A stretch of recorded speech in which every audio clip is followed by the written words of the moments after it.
Hello, I'm Dr. Paul Homoly. I'm looking forward to coming to your area and presenting my program, Case Acceptance for Everyday Dentistry. It was a few months ago, and I'm sitting in listening to a young dentist present care to his nervous patient. She had her 2 young children off to the side in the operatory. He finished the exam, put the mirror back on the bracket table. He pulled his mask off, cupped it over his chin. While the patient was still in the reclining position, he looked at the x-ray monitor and started to talk to the monitor. Eventually he said to the patient, "You need 7 root canals and crowns." Well, he went on to say how he's going to access the pulp chamber and enlarge the canals and prep the teeth. Well, you get the picture. Well, listening to this dentist, I could tell that he knew what the patient's needs were. What he didn't know is that when he left the operatory, this patient broke down in tears. It was easily the worst example of case presentation I had seen in the 25 years I've been teaching dentists. You know, and during that period of time, I've seen marvelous examples of dentists and team members present dentistry in a way that patients are happy and they're eager to accept care.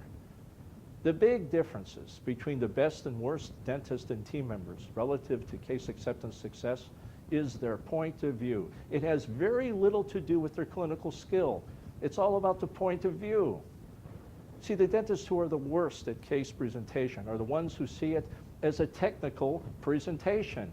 They say things like, "Well, Mrs. Smith, you need 7 root canals, and here's how we're going to do it, and here's step 1, step 2, and step 3. Or the dentist and team member see it as a sales presentation. That's even worse. They say, "Well, you need 7 root canals, and you need 7 crowns, and if you don't go ahead and do this right away, it's only going to get worse and be more expensive. And is there any reason why you can't go ahead with treatment today?"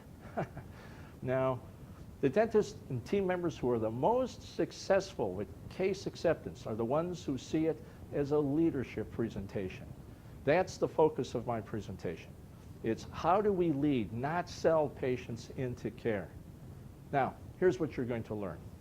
You're going to learn the 4 essential conversations that you'll need to have with every patient so you can influence them to make good dental health care decisions, and while you'll never feel like a salesperson. I'm going to teach you how to discover a patient's budget before you recommend care. That way, you don't blow them out of the water with this huge fee they're not ready for. I'm going to show you how to keep patients in your practice who are not yet ready for care.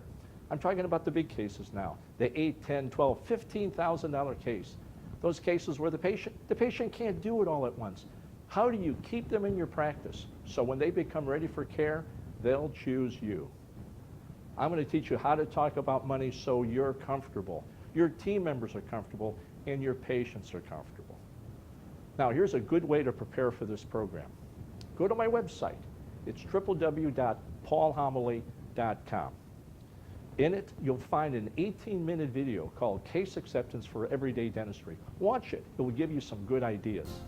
And if you can, bring your team. This is a great team program. They'll help you take the principles and put them to work in your practice. Case Acceptance for Everyday Dentistry. I'm looking forward to being with you.